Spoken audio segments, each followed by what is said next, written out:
قد افلح المؤمنون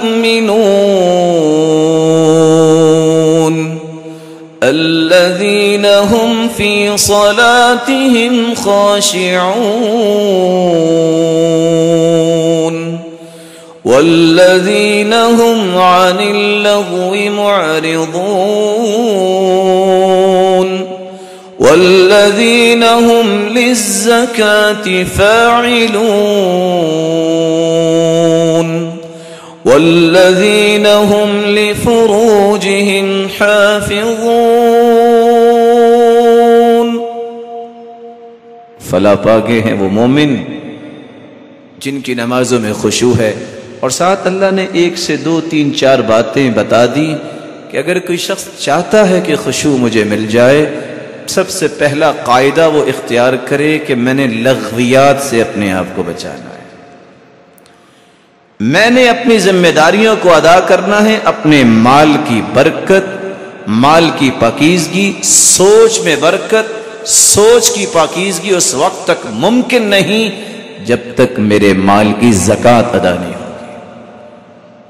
اور تیسری بات، عزت پہ کوئی کمپرومائز نہیں. اللہ کی نافرمانی کی طرف نہیں جائے گا. ایک شخص آنے والا کہتا ہے سرتاج رسول صلی اللہ علیہ وسلم 2 خواہشیں ہیں. کہ بتائیے؟ کہ جی چاہتا ہے میں کائنات میں سب سے نیک بن جاؤں. کتنی بڑی خواہش ہے. قال اتق المحارم تکن اعبد الناس. حرام چیزوں کے قریب نہ جانا، تم سے بڑھ کے دنیا میں کوئی نیک نہیں ہوگا. کہا سرتاج رسول ایک اور بھی خواہش ہے. کہا فرمائیے؟ کہ جی چاہتا ہے جس طرح میں پوری دنیا سے نیک بن جاؤں، پوری دنیا سے امیر بھی بن جاؤں. کہا بن سکتے ہو. وارض بما قسم اللہ لک تکن اغنى الناس. جو کچھ اللہ نے تمہیں دیا ہے اس پہ راضی ہو کے کہہ دو الحمدللہ، اللہ تیری ہی تعریفیں ہیں، میں تو اس لائق نہیں تھا جو تو نے عطا کر دیا ہے. تم پوری کائنات سے امیر اور غنی بن جاؤ گے. نماز کے اندر جس شخص کے جسم اور اعضاء میں سکون پیدا نہیں ہوتا وہ خشوع کو نہیں سمجھتا. تیسرا معنی التواضع. جب تک اس کے اندر عجز و انکساری نہیں آتی نماز پڑھتے وقت، اس وقت تک بھی وہ خشوع کا معنی نہیں سمجھا. وَإِنَّهَا لَكَبِيرَةٌ إِلَّا عَلَى الْخَاشِعِينَ.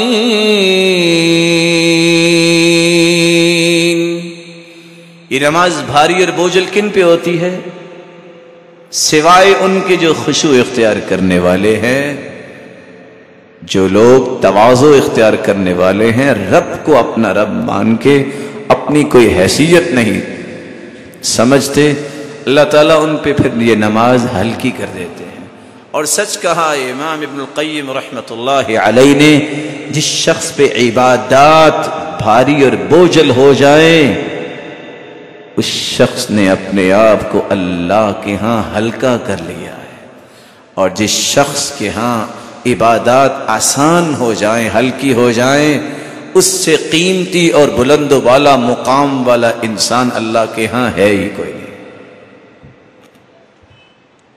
چوتھا معنی الخوف.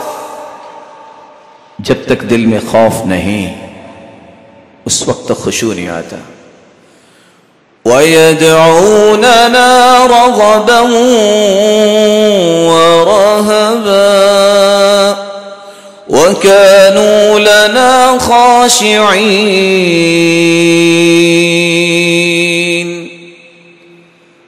اللہ رب العزت فرماتے ہیں وہ لوگ ہمیں پکارتے ہیں رغبت میں اور رہبت میں. خوف بھی ہوتا ہے ان کے دل میں، نہ جانے قبول ہوگی کہ نہیں ہوگی، اور امید بھی ہوتی ہے کہ ہاں اللہ ضائع نہیں کرے گا. وَكَانُوا لَنَا خَاشِعِينَ. لیکن باوجود کہ عبادات اور اللہ کے اوامر کی پابندی کرنے کے باوجود بھی ان کے اندر خوف پایا جاتا ہے. اور کیسا خوف؟ عمر رضی اللہ تعالیٰ عنہ جب آخری سانسوں میں تھے تو عبداللہ بن عباس رضی اللہ تعالیٰ عنہ تشریف لائے اور کہتے ہیں آپ کیوں پریشان ہیں؟ لک قدم فی الاسلام، آپ نے اسلام کے لیے اتنا کچھ کیا. کہتے ہیں بس یا ابن عباس، اے عبداللہ بن عباس، بس اور کچھ نہ کہو. قیامت کے دن اللہ مجھے برابر برابر چھوڑ دے، نہ مجھ سے کچھ لے نہ مجھے کچھ دے، میں اس پہ بھی راضی ہوں. آج ہم نے کچھ کیا نہیں ہوتا تو ہم کس کس چیز کے نعرے لگا دیتے ہیں. یہ اس ہستی کی بات ہے جس کی رائے پہ قرآن اترا کرتا تھا، جس کا تسلط شیطان پہ ایسا تھا جس راستے پہ عمر چلتے شیطان وہ راستہ چھوڑ دیتا تھا. یہ وہ شخص ہے جس کو اللہ تعالیٰ نے اسلام کی قوت کے لیے اپنے پیارے پیغمبر کی صحبت میں بھیجا، اور اللہ نے پھر اسلام کو قوت دی. اور وہ خوف کس چیز کا محسوس کر رہے ہیں کہ مجھے برابر برابر چھوڑ دے اللہ تعالیٰ تو میں اس پہ بھی راضی ہوں. پانچواں معنی الیبس والجمود. وَتَرَى الْأَرْضَ خَاشِعَةً فَإِذَا أَنزَلْنَا عَلَيْهَا الْمَاءَ اهْتَزَّتْ وَرَبَتْ. وَتَرَى الْأَرْضَ خَاشِعَةً، تم دیکھو گے، تم دیکھتے ہو زمین جامد ہے، سخت زمین ہے، حرکت نہیں کرتی. جو ہی پانی اس میں اللہ رب العزت کی طرف سے نازل ہوتا ہے، اہتزت وربت، کس طرح اس سے بالیاں اور پھول اور کس طرح ہریالی نکلتی ہے. جس طرح زمین حرکت نہیں کرتی، اس طرح نماز کے اندر کیفیت ہو، حرکت نہ کرے. ہاں انسان ہے، وہ حرکات جو انسانی بشریت کے تقاضے کے مطابق اس کی کنٹرول میں نہیں. رکوع سجدہ تو کرے گا لیکن دائیں دیکھ رہا ہے نماز میں، بائیں دیکھ رہا ہے، اور کبھی دیکھ رہا ہے کہ چھت کیسی مسجد والوں نے بنائی ہے، پنکھے شمار کر رہا ہے. میرے پیارے بھائی، یہ آپ کی ذمہ داری تو نہیں. وہ جنہوں نے مسجد کا اہتمام کیا ہے ان کے پاس بہت تجربہ ہے، وہ اور اچھا بنا سکتے ہیں. آپ بالکل ٹینشن نہ لیں، آپ اپنی نماز کو خوبصورت بنائیں. اس لیے حسن بصری رحمت اللہ علیہ نے جب دیکھا کہ ایک آدمی کبھی بالوں کے ساتھ ادھر کھیل رہا ہے کبھی ادھر کھیل رہا ہے تو کہتے ہیں لو خشع قلبہ لخشعت جوارحہ، اگر اس کے دل میں خشوع ہوتا تو اس کے جسم کے اعضاء، ہاتھوں اور بقیہ اعضاء میں بھی خشوع ہوتا. اس کے دل میں خشوع نہیں ہے تو اس کو پرواہ نہیں ہے، جدھر سے ہاتھ جاتا ہے جانے. اور علی رضی اللہ تعالی عنہ اس لیے کہا کرتے تھے خشوع یہ ہے اللہ یلتفت یمینا ولا شمالا. خشوع یہ ہے کہ دائیں بائیں تمہیں دیکھنے کی ضرورت نہیں. ولا يعرف من عن یمینی وعن شمالی، اور اس کو اس کی پہچان کی بھی ضرورت نہیں ہے کہ میرے ساتھ دائیں طرف کون کھڑا ہے اور بائیں طرف کون کھڑا ہے. اور جو یہ پہچان کرنے کی کوشش کرتے ہیں اور پہچان کر کے نمازیں پڑھتے ہیں کہ آج وہ فلاں مجھے دیکھ رہا ہے تو مجھے نماز خوبصورت پڑھنی ہے، وہ رب کی مراقبت کو نہیں سمجھتا کہ میرا رب دیکھ رہا ہے. قیامت کا دن ہوگا، صحیح بخاری کی روایت ہے، یکشف ربنا سبحانہ وتعالی عن ساقہ فَيَسْجُدُ لَهُ كُلُّ مُؤْمِنٍ وَمُؤْمِنَةٍ. قیامت کے دن مالک الملک اپنی مبارک پنڈلی سے نور کے پردے ہٹائیں گے، ہر مومن مرد اور مومنہ عورت جو ہے وہ سجدے میں گر جائے گی. فَيَبْقَى مَنْ كَانَ يَسْجُدُ فِي الدُّنْيَا سُمْعَةً وَرِيَاءً، اور وہ لوگ سجدہ نہیں کر پائیں گے جو دنیا میں ریاکاری، لوگوں کو راضی کرنے کے لیے، دکھلاوے کے لیے سجدے کیا کرتے تھے. فَيَذْهَبْ لِيَسْجُدْ، وہ سجدہ کرنے کی کوشش کریں گے، فيعود ظهره طبقا واحدا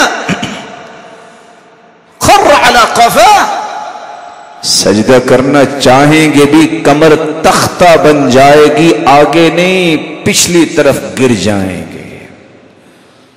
میرے معزز اور محترم بھائیوں، اس لیے نماز کی خوبصورتی کا زاویہ یہ درست ہو کہ میں نے خوبصورت بنانا ہے تو اپنے رب کو راضی کرنے کے لیے.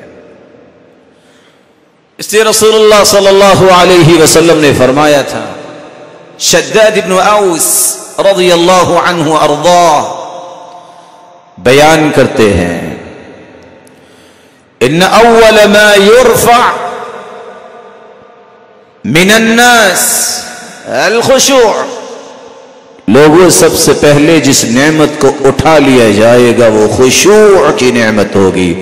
اور ابو الدرداء رضی اللہ تعالی عنہ روایت کرتے ہیں، رسول اللہ صلی اللہ علیہ وسلم نے فرمایا، یرفع ان اول الشیء یرفع الخشوع.